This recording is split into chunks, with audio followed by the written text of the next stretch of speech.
So how much does a horse really cost to own?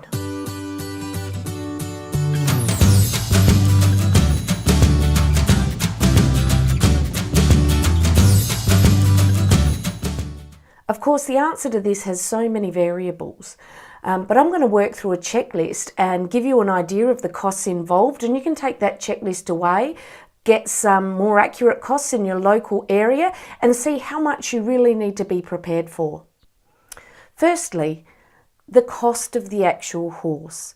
This really is only the tip of the iceberg, and certainly if you're buying your first horse, a horse for a beginner, these horses really do come at a premium. You do need a horse that's already been exposed to things, already had some training, a bit of a been there, done that schoolmaster. It really is the best choice for you. So don't skint by trying to buy a younger horse or a less trained horse. This is only going to cause you drama in the long run. So don't skint here. Have a look at those schoolmasters. If the price of these horses is a little bit beyond you, then there's other ways to get what you need, and maybe you can wait and save a little bit more. Maybe you could get some lessons from a riding school instructor or a share lease arrangement, or even volunteering at some kind of organisation that takes volunteers can give you the experience you need without outlaying for the cost. Firstly, the cost of the horse. This cost is really only the tip of the iceberg, so if this puts you into a panic and a spin by looking at how much they cost, please have a little bit of another think about whether this is the right time to buy a horse. There are plenty of other options to get some great experience, like shared leases, volunteer work, a reputable riding instructor with their own horse, and that may be the way for you to go at the moment. If you're looking at your first horse, the best choice is actually a schoolmaster, one that's been there, done that, and has already done things with another rider. This really helps to minimise the risk involved in you going into horse riding, and the safety aspect of it rises. So this isn't an area that you really want to skint on. So after you've got the horse, it's all the gear, of course, that comes with it. Often you can get these secondhand on Facebook pages, websites, etc. But please bear in mind, if anything's going onto the horse, then you need to make sure that actually fits your horse, or you're risking pain and injury. So let's run through a list of some of the things that you will need. Okay, for general handling, you're going to need a halter and a lead rope.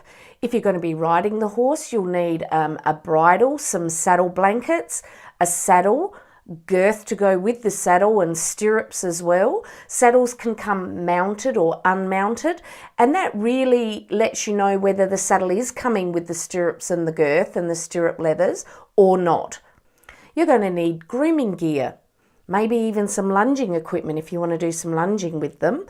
You will also need some rugs, perhaps a fly veil. You'll definitely need feed and water buckets. If you're doing a lot of trail riding, I really think it's helpful to get some boots for the horse for leg protection, so that you're protecting their legs if you're riding through scrub. Now we're on to the fun stuff, the person gear. Critical piece of equipment for you is a helmet. Please make sure this is as good a quality as you can afford to buy. It meets all of the required safety standards. It hasn't been involved in any accident. Protecting your head is the first and foremost thing you want to do once you get aboard a horse. You'll need some riding clothes. Jodhpurs for riding in. Jeans tend to be a little bit uncomfortable, and some riding boots that are safe. Okay, that's all the outright buying out of the way. What other costs are involved? Well, agistment to start with.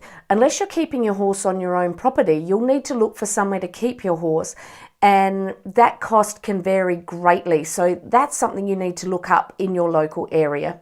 You'll need to do an estimation of the food.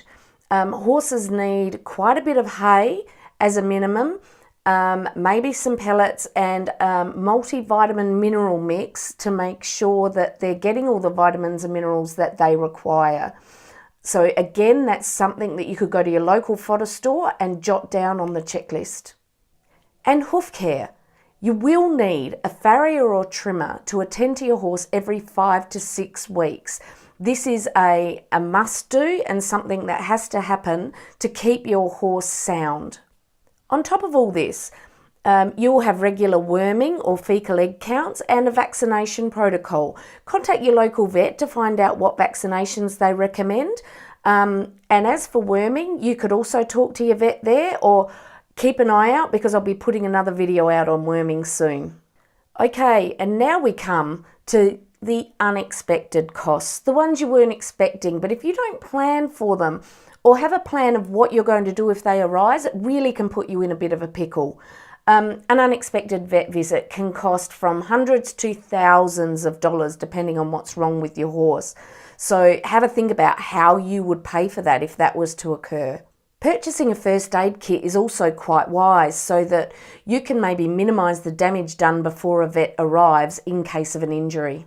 If you start riding and you decide you want to be involved more, then you may have the cost of competitions, the cost of joining a pony club, the uniform, all of those costs as well that you need to add in. I know here in Australia we're at the mercy of the weather gods, which determine the cost of the hay from the farmers. So an unexpected drought or a bad season can see the hay prices rise extremely high and even double. So when you look at your feed costs, maybe allow for that as well. Head over to my website, clicking on the link below in the comments, and I'll have the spreadsheet available for you to download so that you can take away and work out the cost of ownership for your horse yourself. And at least then you're walking into this with open eyes. Don't forget to subscribe to my channel, like the video, and I'll see you next time.